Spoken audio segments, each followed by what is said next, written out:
one altar, one priesthood, one doctrine. And Yah says you all must agree to that.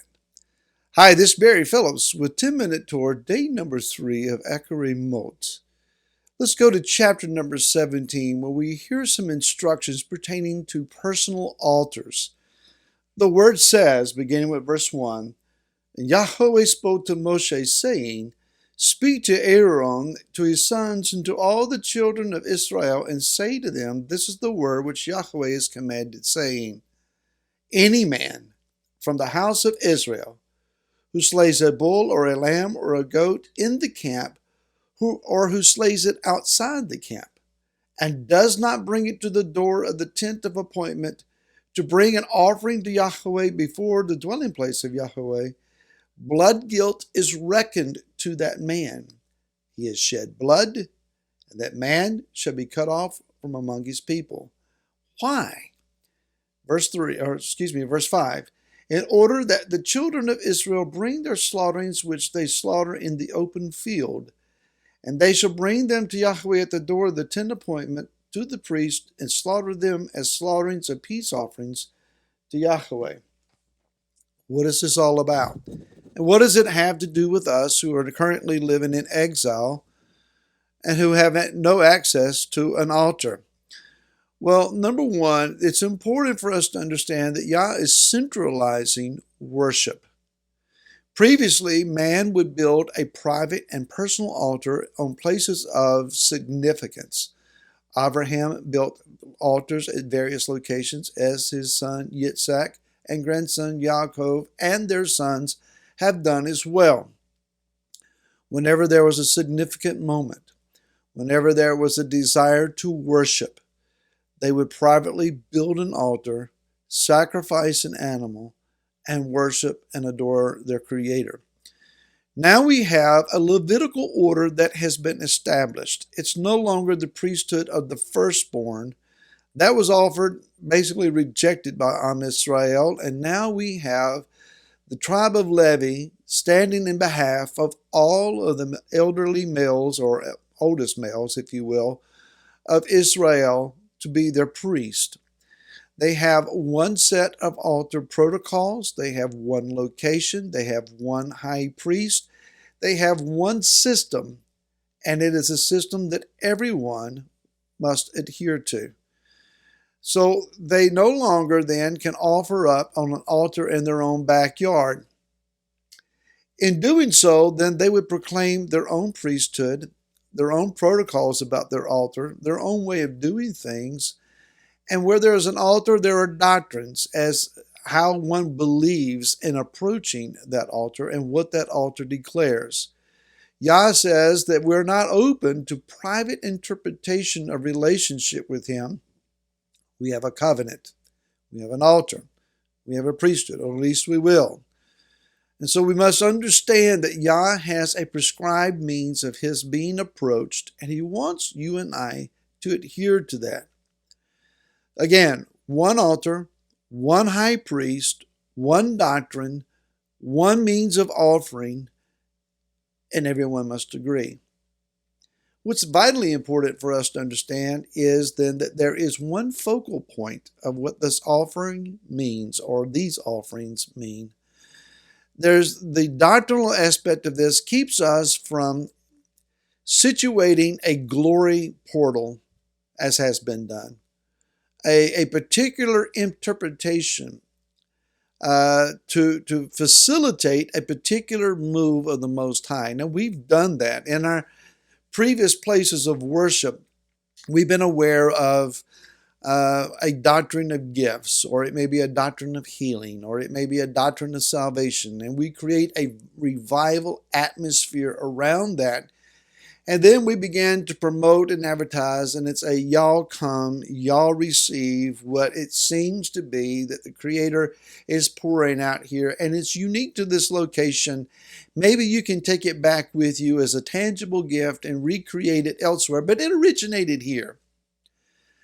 I don't know why we think that we should do that. I don't understand how it is that a certain location seems to experience a genuine move of the Most High, Don't ask me all of the particulars. I think it's more of His mercy and more of an operation of His gifting and grace than it is a declaration of perfection at that particular location or among those particular servants. Well, let's continue. In verse 5, we see a reference to the prohibition about offering up sacrifices in an open field. Now, why is there concern prescribing to this? What this says to us is you and I are not, quote unquote, free in the spirit to do as we have discerned is best for our own preferences.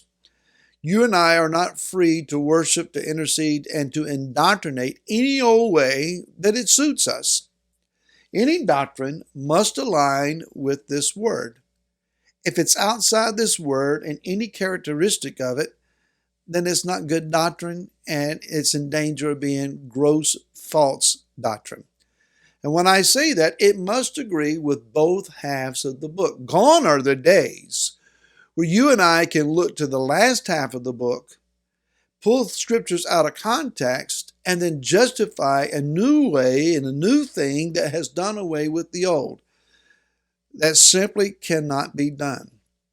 You might argue, well, there is the advent of the cross, Messiah dying, being resurrected. Certainly that changed things. No, it enlivened things. It brought to fullness of aspect of application again those things that had been abused and misused. So the front half and the back half have to agree. One cannot do away with the other. Again, let's continue. There's actually more to this prohibition than what we might culturally understand.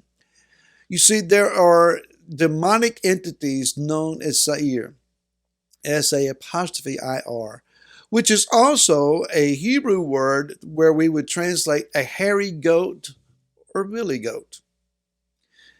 It would seem that the practice was that there were anticipated demonic forces who lived in the wilderness, and that they needed to be appeased lest they wreak havoc or bring danger into the lives of the inhabitants of that location. So one was tempted to offer up a sacrifice, a blood offering, to these billy goat idols, to these hairy goat demonic beings, in order to appease them and then to protect the inhabitant. Yah says, not so. To slaughter an animal and shed its blood in the aspect of sacrifice, it must be brought to my altar and facilitated by my priesthood.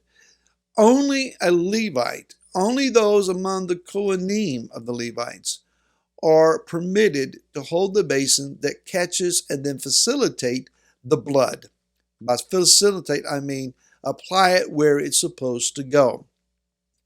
You and I are not permitted to handle sacrificial blood. That's only the role of the Kohanim. Now, what about where we are now in exile? What does this say to us? We don't have a temple. We don't have a standing priesthood. Most of us are not agriculturally based enough to have an animal to select. So what do we do? Well, you and I now are allowed to approach the heavenly altar where Messiah Yeshua presides, not over an animal's blood, but over his own blood. And there we are allowed through him to cry out to the Father, to beseech him for our needs, to intercede, to worship, to praise, to adore him. However, it must also be understood that the altar within us has to recognize the completed sacrifice of Messiah Yeshua. It also needs to recognize that we ourselves are living sacrifices, not dying on an altar and shedding our blood, but committing our living, our thought life, our mannerisms, our relationships, our beings in the world that is around us, even in exile, to honor and glorify the Most High. We require to stand in Messiah Yeshua and allow him to point to his own blood in our behalf. When we worship, when we adore him, not a private altar, any old way will do, but seeking the Father through Yeshua at the altar where he now presides. More about these things tomorrow, and until then, shalom.